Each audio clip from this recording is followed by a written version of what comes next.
Bismillahirrahmanirrahim. Assalamualaikum warahmatullahi wabarakatuh. Perkenalkan, saya Galih Media dengan NIM 120707048 dari kelas Teknik Elektro B. Pada kesempatan kali ini saya akan membahas sedikit mengenai pengaplikasian elektrokimia. Insya Allah tidak lebih dari 5-7 menit saya akan membahas mengenai penggunaan sel volta dalam pembuatan aki atau akumulator atau baterai timbal. Untuk itu, kita langsung masuk saja ke materinya. Aplikasi elektrokimia. Apa itu elektrokimia? Elektrokimia merupakan reaksi yang mengubah reaksi kimia dan menghasilkan energi listrik atau sebaliknya. Berdasarkan sifat listriknya, zat-zat dalam elektrokimia dapat dibedakan menjadi dua kelompok, yaitu konduktor dan isolator, yang mana konduktor merupakan zat yang dapat menghantarkan listrik, sedangkan isolator tidak dapat menghantarkan listrik. Selanjutnya, pembahasan utama kita adalah penerapan sel volta dalam pembuatan aki atau baterai timbal. Apa itu aki atau akumulator? Akumulator atau aki adalah sebuah alat yang dapat menyimpan energi, umumnya energi listrik dalam bentuk energi kimia. Aki digunakan sebagai media penyimpanan dan pensuplaian arus listrik pada waktu kendaraan di starter, dan juga sebagai pemasok arus listrik untuk kebutuhan lampu-lampu kendaraan saat berhenti atau parkir ataupun berjalan di malam hari dan sebagainya. Selanjutnya, prinsip akumulator atau aki. Pada saat aki dipakai, kedua elektrodenya perlahan-lahan akan menjadi timbal sulfat. Hal itu disebabkan kedua elektrode bereaksi dengan larutan asam sulfat. Pada reaksi itu, elektrode timbal melepaskan banyak elektron.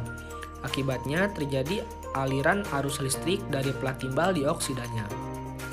Setelah beberapa lama dipakai, akhirnya kedua elektrode tertutup oleh timbal sulfat yang menyebabkan di antara keduanya tidak ada lagi beda potensial, yang mana keadaan tersebut disebut akinya lemah, soak, atau bahkan mati.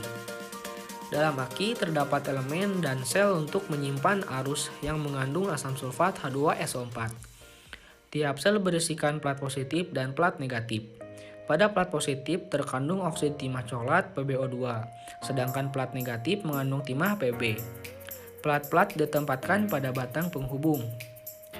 Pemisah atau separator menjadi isolasi di antara plat itu. Dibuat agar baterai acid mudah beredar di sekeliling plat.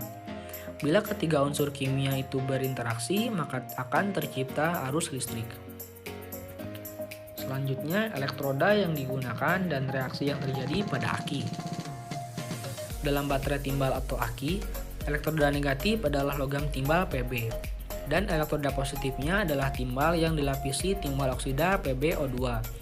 Dan kedua elektroda tersebut dicelupkan dalam larutan elektrolit asam sulfat H2SO4.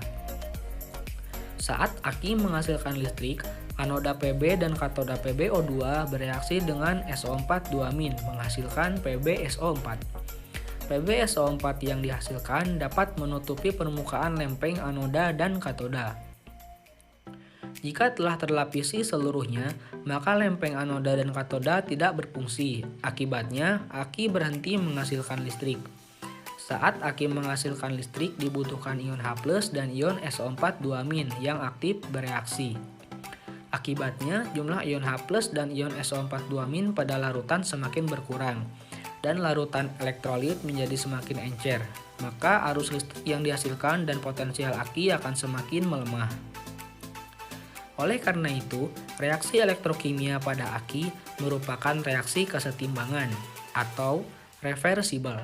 Maka dengan memberikan arus listrik dari luar, seperti di charger atau dilakukan pengisian daya, maka keadaan dua elektroda, anoda dan katoda yang terlapisi dapat kembali seperti semula. Demikian pula ion akan terbentuk kembali sehingga konsentrasi larutan elektrolit naik kembali seperti semula. Selanjutnya adalah pengaplikasian akumulator atau aki. Di antara berbagai sel timbal atau aki telah digunakan sejak tahun 1915.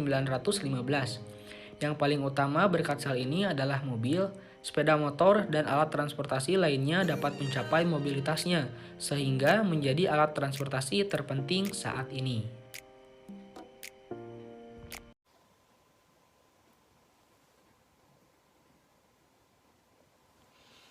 Ya, mungkin itu saja yang dapat saya sampaikan mengenai pembahasan tentang pengaplikasian elektrokimia, khususnya dalam penggunaan sel volta untuk pembuatan baterai timbal atau aki.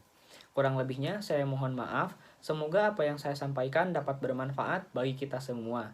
Akhir kata, billahi taufiq wal hidayah. Wassalamualaikum warahmatullahi wabarakatuh.